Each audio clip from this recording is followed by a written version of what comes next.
Sci-Fi's new show, Stargate Universe, follows a band of soldiers, scientists, and civilians who must fend for themselves after escaping through a Stargate when their hidden base comes under attack.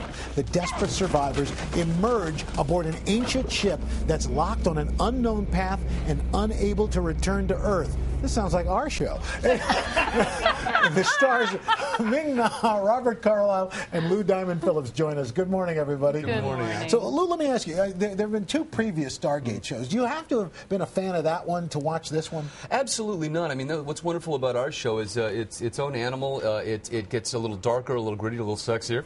That's what I'm doing here. Okay.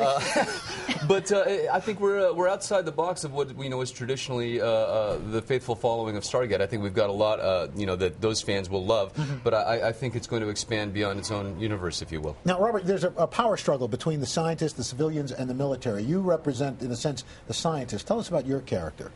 Yeah, I play Dr. Nicholas Rush, who is, I guess, the lead scientist in this new Stargate expedition.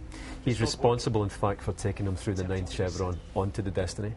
So this guy is probably not to be trusted. Ah, wow, so we don't trust the scientists. No, we don't. That's great. Now, Ming, I like this. Your character, you're the human relations officer. So there are HR people in space.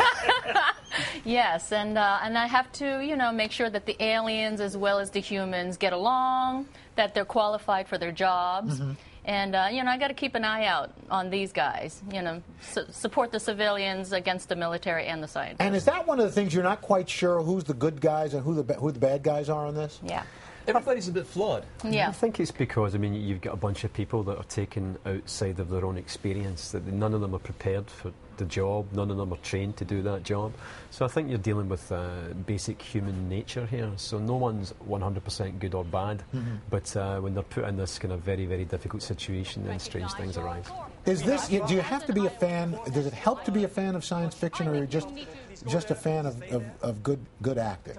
I think the bells and whistles are fantastic for a lot of people. I mean, we're seeing sci-fi move into the mainstream now, but this is very much a human drama. I mean, it's an amazing backdrop, but it's very much about the interaction between the characters and what makes these people tick in a life and death situation. And Ming, I understand you've been a fan of sci-fi for a long time. Yes, I am a sci-fi geek and very proud of it. Apparently, it's very hip to Suddenly be a sci-fi geek. Suddenly a lot of people going, I want to be a sci-fi geek too. Yeah, I was like, president of my science fiction club in high school, and yeah. Okay. Nothing wrong with that. Well, I got to tell you, we're looking forward to it. Ming Na, Robert Carlyle, Lou Diamond Phillips. Stargate Universe premieres tomorrow night at 9, 8 Central, right here on Sci-Fi.